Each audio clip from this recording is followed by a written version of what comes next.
Praise lord. అందరికీ దేవుని యొక్క మాట వినటం వలన ప్రభువు రాజ్యాన్ని, ఆయన ఒక కృపను మనకు అనుగ్రహిస్తాను అంటున్నాడు. ప్రభు నిత్యము నేను నిన్ను స్తుతించెదను, ఆరాధించెదను, ఘనపరిచెదను, మహిమపరిచెదను.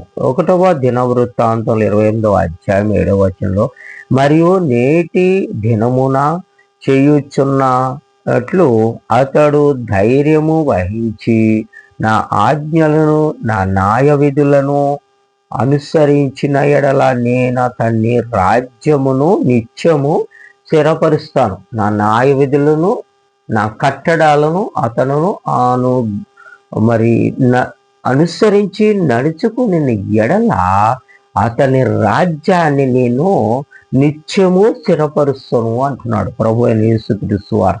చూడండి, ఎవరైతే ఆయన మాట వింటారో, మరి ఆయన మాట ప్రకారం నడుచు ఖచ్చితంగా ఆ రాజ్యాన్ని కడతానని ప్రభు చదివిస్తున్నాడు. కీర్తనల గ్రంథము 21వ అధ్యాయం 6వ వచనంలో, నిత్యము ఆశీర్వాద కార్యకుడు గానుండగా నుండినట్లు నీవు అతన్ని నియమించి ఉన్నావు, నీ సన్నిధిని సంతోషముతో అతన్ని నుల్లాసింపజేసి ఉన్నావు. ఆమేన్, హల్లెలూయా. నిత్యము దేవుడు ప్రభువు మనకి తోడిండి నడిపించుడే. నిత్యము ఆశీర్వాదకరముగాను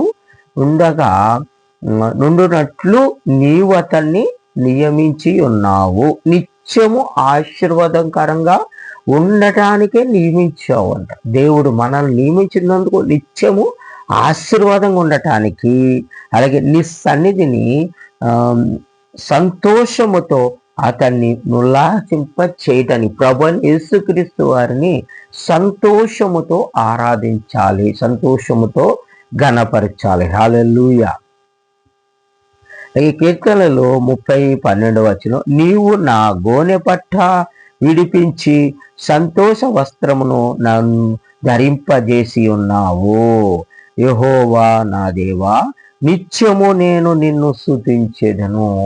అంటే నా శ్రమను, నా కష్టమును, నా వేదన అన్ని తీసివేసి నిత్యము నేను నిన్ను స్తుతించేటట్టు చేసే దేవానికి స్తోత్రం. మన యొక్క శ్రమ, కష్టం, బాధలు, ఇబ్బందులు, ఇరుకులు తప్పించి వాడే ప్రభు అయిన యేసుక్రీస్తుగా మనం చూస్తాం. లోకాసువార్త 18:18 వారు విసుకక నిత్యము ప్రార్థన చేయవలెను ఉన్నటకు ఆయన వారితో ఈ ఉపమానము చెప్పెను.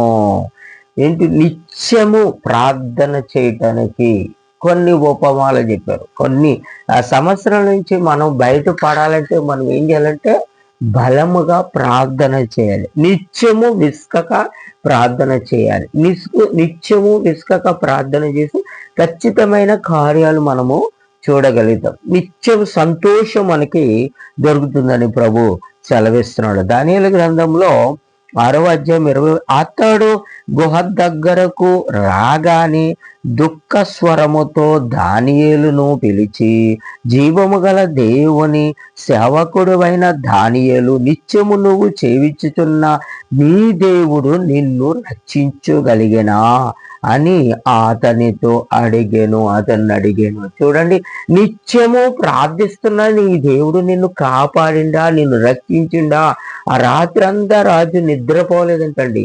ఎప్పుడైతే దానియేలు సింహాల గృహంలో వేసారో అప్పుడు ఆ రాజు నిద్రపోకుండా రాత్రంతా కూడా ఎప్పుడు తెల్లవారుతుందని అప్పుడు దానియేలు దగ్గరికి వెళ్తున్నాడు. నిత్యమును ఆరాధించే దేవుడు, నిత్యమును ప్రార్థన చేసే దేవుడు నిన్ను కాపాడాడా, నిన్ను రక్షించడా అని అడిగినప్పుడు, ఇదిగో నా దేవుడి దృష్టికి నేను యథార్థవంతుడిగా కనబడ్డాను, నీతిమంతుడిగా కనబడ్డాను, కనుకనే నా దేవుడు నన్ను రక్షించగలిగాడు అంటే ఇంకా తొందరపడి ఆయనను బయటికి తీయడం జరుగుతుంది. చూడండి, ఈరోజు నీవే విధమైనటువంటి సింహము లాంటి కష్టాలు, బాధల్లో పడ్డావో వాటి నుంచి దేవుడు విడిపించి నీకు దేవుడు గొప్ప కార్యము చేయబోతున్నాడు ఖచ్చితంగా నేను చదివిస్తున్నాను.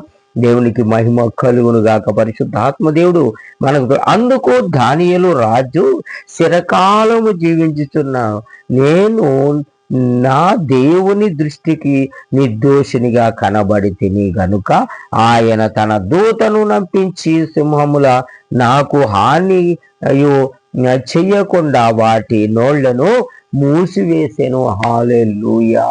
యేసు, నేను నిర్దోషిగా కనబడ్డాను, నా దేవునికి యథార్థవంతునిగా కనబడ్డాను, పవిత్రుగా కనబడ్డాను గనుకనే నా దేవుడు నన్ను రక్షించాడు అని సెలవిస్తున్నట్టుగా మనం చూస్తూ ఉన్నాం. చూడండి, ప్రభు అయిన యేసుక్రీస్తు వారు మనకు తోడై ఉన్నాడు.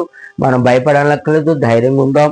ప్రభువే మనల్ని కాచి కాపాడువాడి వాగ్దానాలన్నీ కూడా మన వెనుకట్లో నిత్యము నేను నిన్ను స్తుతించెదను, నిత్యము నిన్ను ఆరాధించి గణపరిచెదను అని ఈ వాక్యమును మన జీవితంలో మనం నెరవేర్చేలాగా నిత్యము దేవుని స్తుతించాలి, ఆరాధించాలి, గణపరచాలి. ప్రభువు మీకు తోడైన నడిపించును గాక.